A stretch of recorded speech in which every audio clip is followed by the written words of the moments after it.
ఏపీలో Guillain బారే syndrome కలకలం సృష్టిస్తోంది. రాష్ట్ర వ్యాప్తంగా జీబీఎస్ కేసులు పెరుగుతుండటంతో తీవ్ర ఆందోళన కలిగిస్తోంది. ఈ వ్యాధి బారిన పడిన వారంతా గుంటూరు జీజీహెచ్ కు క్యూ కడుతున్నారు. ప్రస్తుతం గుంటూరు జీజీహెచ్ లో 7 గులియన్ బారీ సిండ్రోమ్ బాధితులు చికిత్స పొందుతున్నారు.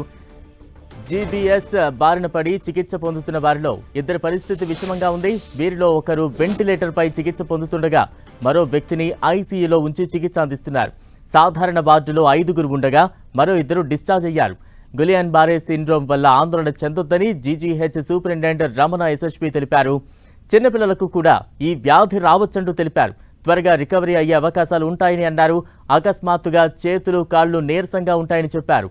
కోనసీమ జిల్లా, నర్సారావుపేట, ప్రకాశం జిల్లా నుంచి ఇక్కడకు వచ్చారన్నారు.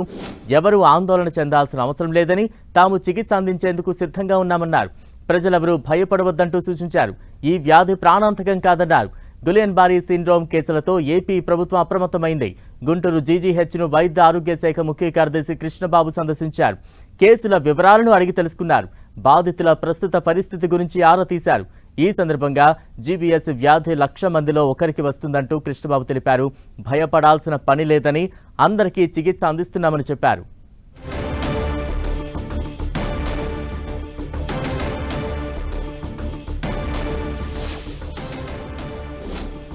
15 రోజుల్లో జీజీహెచ్ లో ఒక 7 కేసులు వచ్చాయి.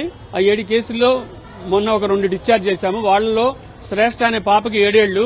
ఇది చిన్నపిల్లలు కూడా రావచ్చు, కానీ మధ్య వయస్కుల్లో వస్తుంది.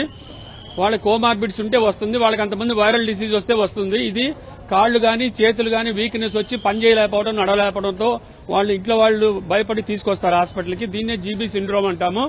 సో దీనికి చెప్పేది ఏంటంటే కండరాలు, నరాలు పనిచేయకపోవడం వల్ల వీళ్లు నడవలేకపోవటము, చేతులతో పని చేసుకోవడం లేకపోవడం వల్ల సడన్ గా జరుగుతుంది. ఇది వాళ్ళని హాస్పిటల్ తీసుకొచ్చినప్పుడు ఇక్కడ మనం పరీక్షలు చేసి, అంటే సిఎస్ఎఫ్ అనాలిసిస్ అంటాము, సెరిబ్రో స్పైనల్ ఫ్లూయిడ్ అనాలిసిస్, అంటే వెన్నులో నీరు తీసి పరీక్ష పంపిస్తే ఆల్బుమిన్ పెరిగితే ఇది జీబీ సిండ్రోమ్ గా నిర్ధారిస్తాము. ఇక్కడ మనం చేసిన వాళ్ళన్నింటిలో కూడా జీబీ సిండ్రోమ్ లో ఆల్బుమిన్ ఎక్కువ వచ్చింది. అందుకని మనం జీబీ సిండ్రోమ్ అని డయాగ్నోస్ చేసి న్యూరాలజీ వార్డులో పెట్టాము. వీళ్ళకి ఎన్సీవీ అనే టెస్ట్ కూడా చేస్తాము, నెర్వ్ కండక్షన్ వెలాసిటీ అని.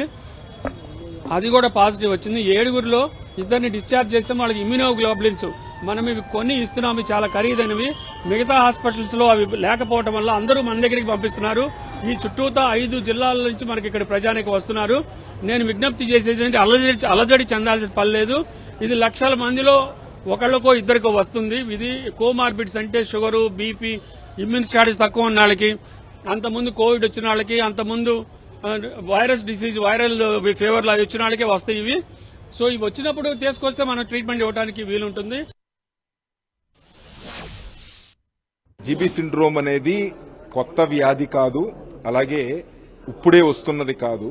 మామూలుగా ఎవరికైనా ఇన్ఫెక్షన్స్ వచ్చి ఆ ఇన్ఫెక్షన్స్ కి ఏ ఇన్ఫెక్షన్ వచ్చినా మన బాడీలో యాంటీబాడీస్ తయారవుతాయి.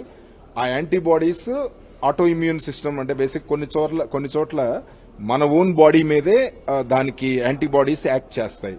సో అలాంటప్పుడు జనరల్ గా నర్వస్ సిస్టమ్ వీక్ అయి నర్వస్ సిస్టమ్ మీద మనం యాక్ట్ చేసి ఆ బాడీ ఆల్మోస్ట్ మేజర్ సిమ్టమ్స్ మన పాదాల దగ్గర నుంచి పైకి ఈ చచ్చుబడిపోవడం, అలాగే పెరాలసిస్ టైప్ లో ఏమీ నడవలేకపోవడం, ఇలాంటి లక్షణాలు వస్తాయి.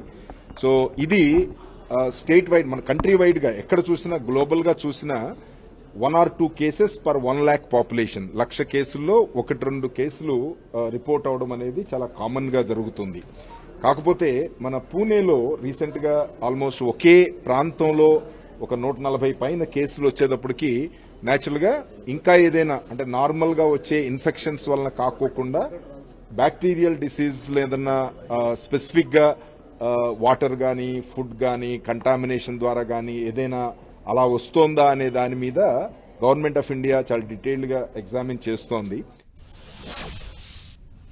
గుంటూరు జీజీహెచ్ లో జీబీ సిండ్రోమ్ బారిన పడ్డ వారికి వైద్యం అందుతోంది. ఇక మరింత అప్డేట్స్ అందించేందుకు మా ప్రతినిధి నాగరాజు సిద్ధంగా ఉన్న. నాగరాజు,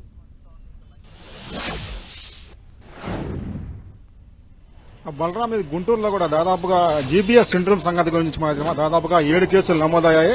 అందులో ఇప్పటికీ 2 డిశ్చార్జ్ అయ్యారు. 2 పరిస్థితి మాత్రం విషమంగా ఉందని చెప్పి జీజీహెచ్ వైద్యులైతే చెప్తున్న పరిస్థితి ఉంది. మొత్తానికి ఈ సిండ్రోమ్ బాధినప్పటికీ కూడా చాలా మంది కూడా ఇదే బారిన పడుతున్నారని చెప్పేసి చెప్తున్నారు. ముఖ్యంగా ఈ వ్యాధి లక్షణాలు వచ్చేసి కాళ్ళు చచ్చిపడిపోవడం, దాదాపుగా అందరూ కూడా ఈ వ్యాధిని పడుతున్నారని చెప్తున్నారు. అయితే ముఖ్యంగా చూసినట్టయితే మాత్రం ఈ వ్యాధి లక్షణాలు మొత్తం అంతా కాళ్ళు కానీ మిగతా భాగాలు కూడా మొత్తం చచ్చిపడిపోతే బాడీ అని చల్లగైపోయిందని చెప్పేసి కూడా వైద్యులు చెప్తున్నారు. అంటే ఈ లక్షణం కనపడిన వెంటనే కూడా జీజీహెచ్ తీసుకుని రావాలని చెప్పేసి కూడా వైద్యులు సూచిస్తున్నారు. ముఖ్యంగా చూసినట్టయితే మాత్రం కరోనా టైంలో కూడా, కరోనా నాటప్పుడు కూడా కొన్ని వైరస్లు వచ్చిన తర్వాత కూడా ఆ తర్వాత వచ్చిన వారిలో కూడా ఈ వైరస్ అనేది ఎక్కువగా వస్తుందని చెప్పేసి జీజీహెచ్ వైద్యులు అయితే చెప్తున్నారు. దాదాపుగా రాష్ట్రం మొత్తం మీద కూడా ఇలాంటి కేసు సంబంధించిన వైరస్ కూడా ఎక్కువ అవుతుందని చెప్పేసి కూడా ఇప్పటికి చెప్తున్నారు. దీనికి సంబంధించినటువంటి గుంటూరు జీజీహెచ్ లో కూడా ఇప్పటికే ముఖ్య కార్యదర్శి కృష్ణబాబు కూడా పర్యటించారు. మొత్తం కూడా వార్డులు ఏమేమి లోపల ఎటువంటి ఇంజక్షన్ కూడా ఇస్తారని చెప్పి దాని మీద కూడా ఇప్పటికీ కూడా ఆ సమీక్ష నిర్వహిస్తూ ఉన్నారు. మొత్తానికి ఇక్కడ ఇది సంబంధించినటువంటి మొత్తం కూడా రోజు కూడా ఒక్కొక్క యోగి కూడా మొత్తం అంతా కూడా 5 ఇవ్వాల్సిన పరిస్థితి ఉంది. 5 ఇంజక్షన్ అయితే ఇవ్వాల్సిన పరిస్థితి అయితే ఉంది. మొత్తంగా ఒక్కొక్క ఇంజక్షన్ ఖరీదు కూడా దాదాపు 20,000 కూడా ఉంటుందని చెప్పండి. అంటే ఒక మనిషికి వచ్చి దాదాపుగా రోజుకి 1 లాక్ కూడా ఖర్చు పెడతామని చెప్పేసి కూడా ముఖ్య కార్యదర్శి కృష్ణబాబు కూడా చెప్తున్న పరిస్థితి ఉంది. మొత్తానికి ఈ సిండ్రోమ్ వ్యాధిని పడి ఇప్పటికే 5 చికిత్స పొందుతున్న పరిస్థితి ఉంది. మొత్తానికి రాష్ట్రం మొత్తం మీద ఇప్పటికే దీని మీద కూడా ఇప్పటికే అప్రమత్తమని చెప్పేసి కూడా అధికారులు చెప్తున్న పరిస్థితి ఉంది. Balaram. Right, thank you Nagaraju.